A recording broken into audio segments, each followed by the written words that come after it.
Yeah, about that wall.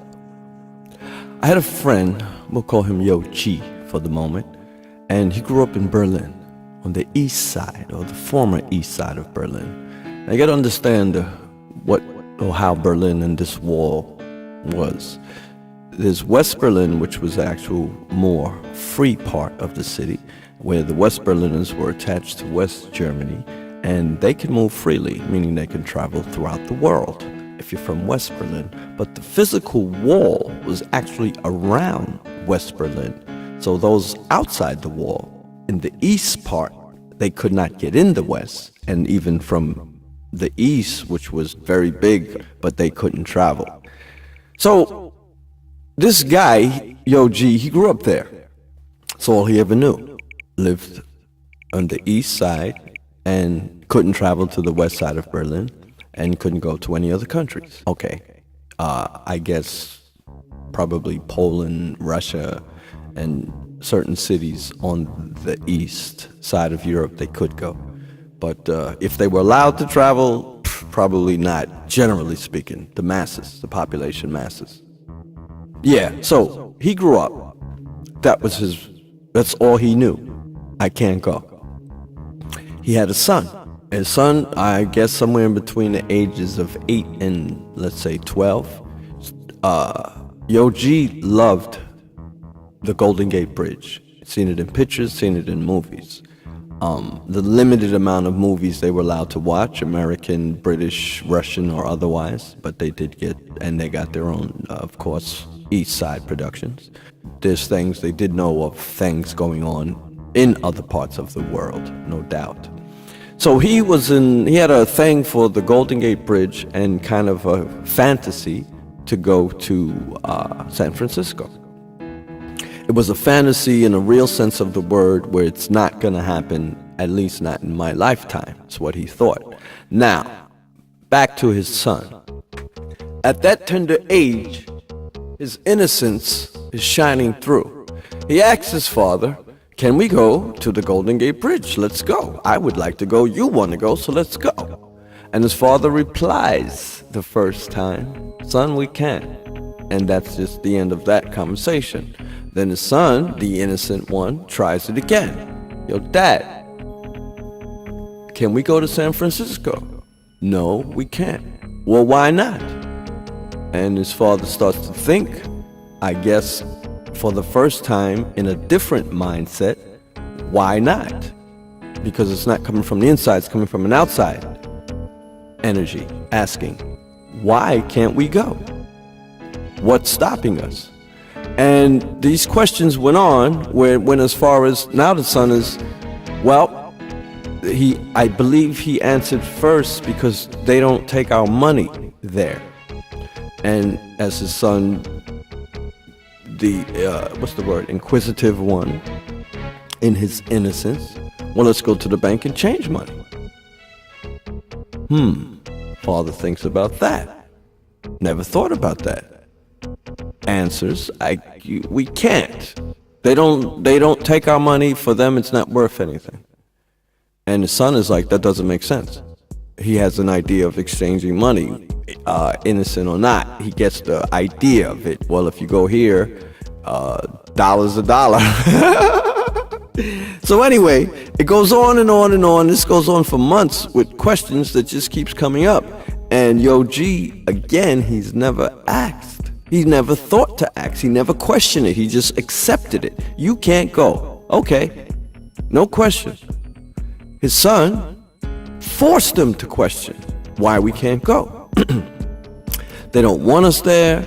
We don't have passports to get there. They don't like our money there. All of these, and as he tried to search for answers, he couldn't. Now, me hearing this, the New Yorker I am, and in the time that I came up, I've seen hippies, let's just say. And so the freedom, I know, or at least I think I know. I've driven across the United States from New York to California and back. And to go through those timelines is kind of amazing. And at the time, not one stop by police, by border control, by anything. It was like a free drive. Just go. Very interesting. Now, years later, this is kind of an offshoot to what I'm saying, but just to put it in there, I've been to Russia quite a few times. And let's say I started over a decade ago, the first time I went. And I saw on these turnarounds, these intersections, at anyone, anywhere, in any city throughout Russia, driving a car, anyone can be stopped.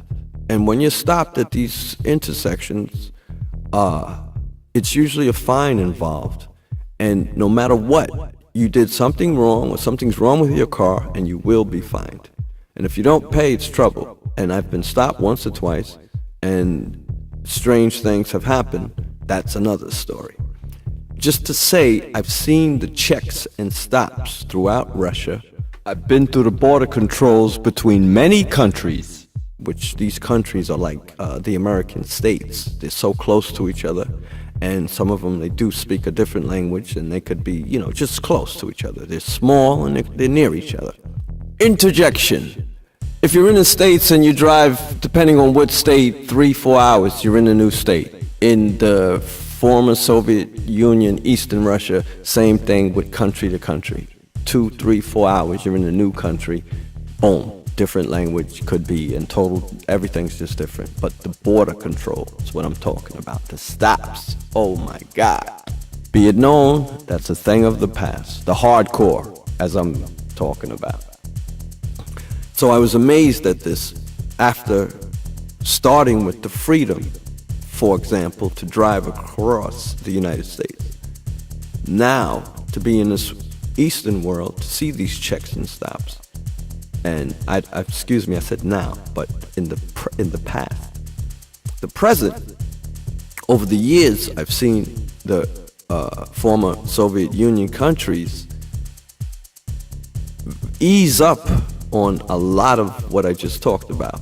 Like, they didn't vanish, but it's more free, they let it go, and they don't stop anybody. And usually if they do, I would say, it's safe to say it's some real shit. Versus anybody can be stopped and anybody will pay us, or there will be big trouble. Now, let's go to the present day in the States. These checks, these border or non-border controls, car controls, it's crazy. It's very similar to the way Soviet Union was, for former Soviet Union was 10, 20 years ago. Check this shit out. And I'm telling you, firsthand experience. It amazes me because throughout my life, this so-called Cold War thing, where America taught me even to hate Russians. America taught me that their way was so backward, so wrong, so unfreedom-like. And then today, the actuality is what's going on there, is what they were doing in Soviet Union. Now back to the wall. Back to the New Yorker I am, who was thinking all my life, especially when hit with the realities of these people living in the wall and outside the wall. And funny how the ones inside the wall, they were the free, and the ones outside the wall were not free. In someone's, the lawmaker's realities, that is. So I start to think, my man Yo G, for no reason or for every reason, he can't move, he can't leave, he can't go, and he doesn't even know why. So we can see, those of us who lived in a so-called free society, how fucked up that is. But now let's imagine, let's fantasize ourselves. For example, what if I want to go to Mars? Like tomorrow. It's a fantasy for me, but is it possible? Is it probable? Could it be potentially true? We can, not we, but it can be done. It can be, it can happen. It's happening now. People are there. Who knows? This is the point. We don't know. We think we know. But the reality is someone's giving us a reality. And I believe it's up to us to break out of their reality that they give. Just as the Berlin Wall came down, the people just the people literally took it apart. by going over it and physically breaking it down. But it's the mentality and it's the laws. This is amazing because me as a New Yorker, I'm thinking whether it's the moon, Mars, another solar system, perhaps we can go. And some politician or some law says, or it's just hidden. It says you can't go, or it's just hidden from us that we're capable, allowed to go. So we're not allowed and we don't know. Ignorance, y'all. Could be. And even if it's our conscious mind or subconscious, but we don't really know. Okay, the spiritual beings of today and yesterday flew. They get there. But I'm talking another reality that we don't know of. The general public doesn't know. It's possible. And to know or to understand what I just talked about, it has to make you go,